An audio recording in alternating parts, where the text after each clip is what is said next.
Hello mga guys! Welcome back to my channel, Just Automotive. Mga guys, meron na tayo update dito. Ayan, ito. Pandarin na natin to. Pero mamaya makita nyo yung usok niya dati. Ayan, pandarin muna natin.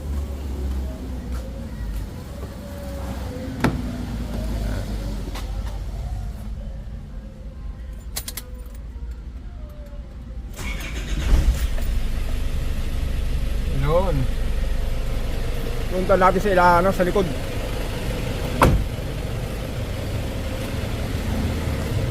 Ayan.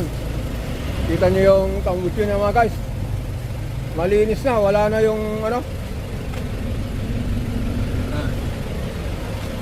Yan, tignan nyo muna mga guys yung yung nakaraan. Silipin muna natin saglit.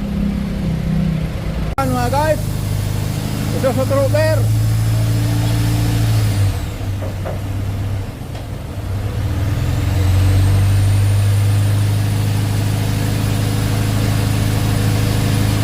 Oh, kita nyo ba yung usok na yan? Grabe.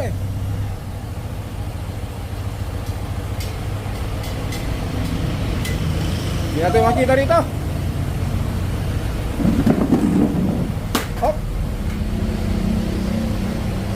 Ayan mga guys, tignan natin kung anong problema nito. Obserbahan natin, i-check natin yung injector, mga washer at saka mga o-ring. Ayun, yun mga guys, yun yung usok niya dati dito. Sobrang puti Ayan mga guys, ang gawin natin dito dahil lumaandar, i-monitor natin yung check natin kung mayroong bang check engine. Or GX1.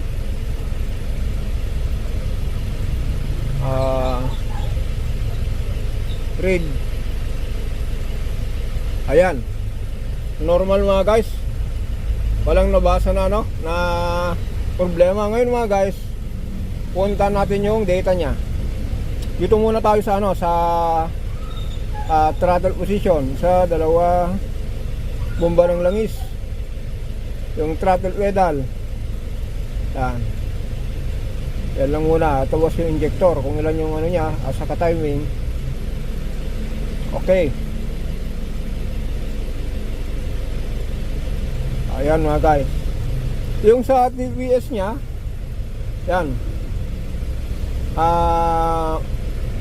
Basa niyo po yan, 4 volts. Dapat 5 po niya, yan. Tapos yung throttle niya, sa, ito po, sa po ito, sorry. Ito po, yan sa TVS po yan. Ito naman po, yung sa TVS niya, step 4, step 8, dapat 9 yan. Pero, i-adjust natin yan, nakukuha natin yan. Tapos sa ito ang importante mga guys,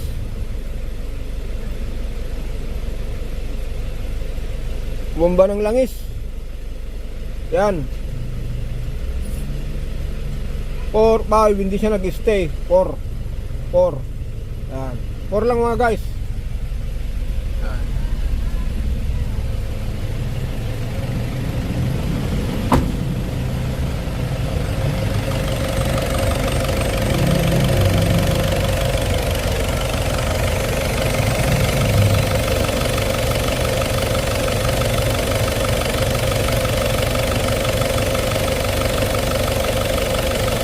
Yan mga guys, yan ang update ko rito.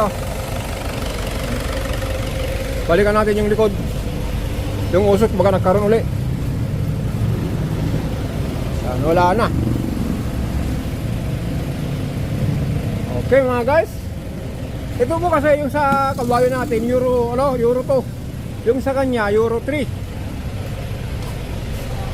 Ito ang pinakaibahan, yung intake. Ito kasi ninyo yung Euro 3, pinakaiba nila intake. Ito yung TVS na tumatakbo na na 5 volt 4.1. Ito naman po yung step 8 throttle body, yung butterfly nya.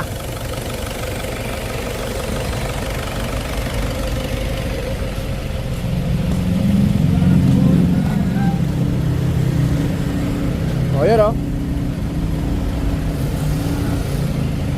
ito, makina rin to. Subukan natin mga guys.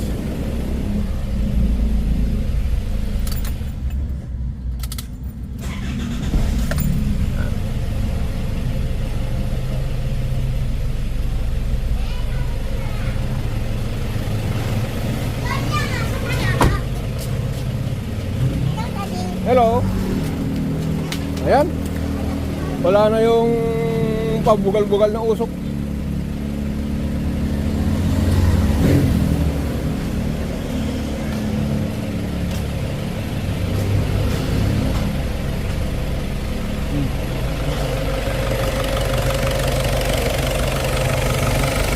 Ang ginawa natin dito mga guys, kaya nagkausap ng gano'n, nagano tayo, nag-rebuild tayo ng injector. Saka dati po mga guys, ang issue, yung diesel niya mo dumadami, kaya yan ang naging problema nung una. Sa ngayon, okay naman ngayon.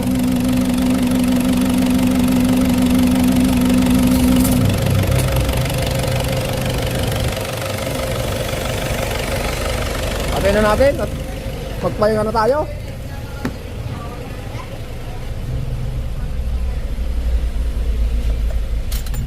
Okay.